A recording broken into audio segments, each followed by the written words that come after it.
What's up guys, Tarvin here from KLGadgetTV, and today, well, you obviously already know what we are unboxing. That's right, it is the new iPhone XS. Now this is not just the normal iPhone XS, this is the iPhone XS Max. So before we get into the phone, let's check out what's in the box. And as usual, knowing Apple sticking with its minimalist type of design, you get very simple products inside the box. You get your charging adapter. Now do note that this charging adapter is not the fast charging adapter, so you would have to go out and purchase the fast charging adapter if you want fast charging.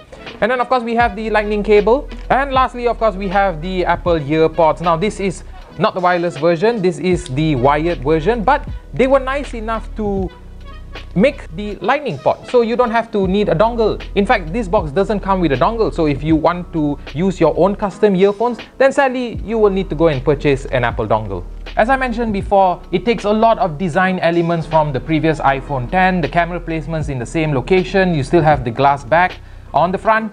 Well, the screen is pretty much the same. You still get that retina display with the notch at the top, and of course the notch supports the dot matrix where it helps you to unlock the phone. And I've actually already put my face into this phone, so let's just take a look, and maybe you can compare. If you have an iPhone X with you, maybe you can compare the speed of the face unlock.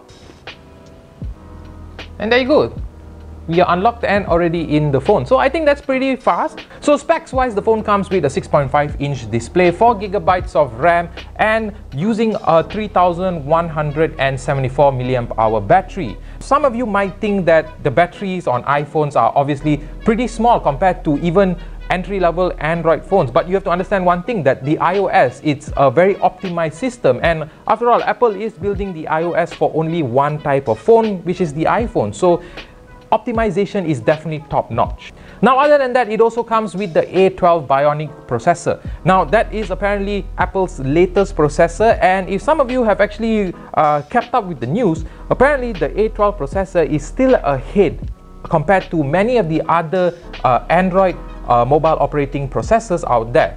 Now the iPhone XS comes in 3 colors, one being silver, the other being space gray, and the last, which is this color, is gold. It doesn't really look fully gold, it feels like there's a mix of pink in it, and if you actually take a look at the iPhone 8 Plus, which comes in a rose gold color, you can see it's pretty obvious difference. Now, although they look like the same colors, but maybe on the iPhone XS is slightly more darker, so if you want to go for that kind of color, then obviously this is definitely a choice for you. Alright guys, so we're going to do a test of the rear camera for the iPhone XS Max. But when we actually did that test, we found something very interesting with the camera quality, comparing the XS Max to the iPhone 8 Plus, the iPhone 8 and the iPhone 6s. Now sadly, we do not have the iPhone 7 Plus or the normal 7, and we don't have the iPhone X with us right now. So we'll just make do with what we have right now. Alright guys, so as you can see for yourself, on the XS Max, I feel that the picture is slightly washed out, especially if you look at the buildings and the blue color roof. But when you go over to the 8 Plus, then the building's color is slightly more vibrant when you compare to the building on the background, which has that black color line, and then also the blue color roof. Then we go over to the iPhone 8. Now I feel that the iPhone 8 and the 8 Plus have very similar color qualities. Obviously I feel that it's slightly more better on the 8 Plus. And finally, when we come over to the 6s. Now the 6s, although it's a very old phone, it still took a very nice picture. Then overall, I feel like the 6s has slightly more better color, but maybe the shadows are a bit too strong compared to the other phones. So it's really a matter of choice whether you want what kind of pictures to take. But at the end of the day, I feel like the XS camera is slightly lacking when comparing it to the other phones, especially a phone that is a few generations behind. Alright guys, so now we're going to move on to the front camera. Now I've just taken a selfie of myself, and obviously with all iPhone cameras, you know, the details are very excellent, the colors are very nice. But however, I don't know if you know this issue, but a lot of these iPhones, especially with the iPhone XS and the XS Max, has this forced beautification. Now a lot of people have said that you have to disable Smart HDR. However, we have already disabled Smart HDR on this phone, but yet it is still making my skin soft, like a beautification effect that you will see in most of the Android phones out there. Now some of you might like this, some of you might not like this. I obviously prefer a more natural shot. You might prefer this, but the one thing I did realize is the beautification is not as intense as the other Android phones, which I think it's still fine. But again, if you are a purist, then you might not like this beautification feature that seems to be permanently on for some reason. Now, the next feature that I think is pretty impressive on the iPhone is the portrait mode. And that's not only the portrait mode, because the portrait mode actually allows you to adjust the background blur after you have taken the picture.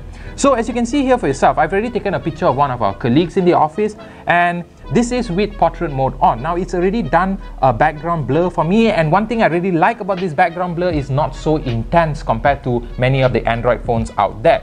However, if you are a person that prefers a very intense background blur effect, then all you need to do is go into the edit picture, and from here you can actually adjust the background blur. So going up to aperture of 16, you obviously are not going to get any background blur in the picture. However, if you move over to a lower aperture, then that is where the background blur becomes far more intense. Now obviously this is a feature that you can control, so you can choose how much of a background blur you would want. Now, the interesting thing about this feature is that it actually understands depth in your pictures. So if your picture has a wider depth inside, then the background blur is going to start all the way from the back of the image, and then it will come forward to the subject of the image. So I think it's pretty cool for those of you that want to play around with this feature. It's definitely interesting, and I definitely recommend you check out this feature if you have already picked up a XS or a XS Max. So guys, there you have it. That was the quick unboxing and the camera impressions of the iPhone XS Max versus the previous generations of iPhones. Now obviously we would like to know what you think about the camera and comparing it with the previous generations of iPhones. So do have a discussion and let us know in the comment section below. Now, these phones have no official price in Malaysia yet, but knowing Apple, we can roughly estimate these phones to be worth from 4,000 ringgits all the way up to 6,000 ringgits. So guys, if you like this video, do give us a thumbs up, subscribe if you're not, because we take out videos like this every single week. And of course guys, hope to see you next time.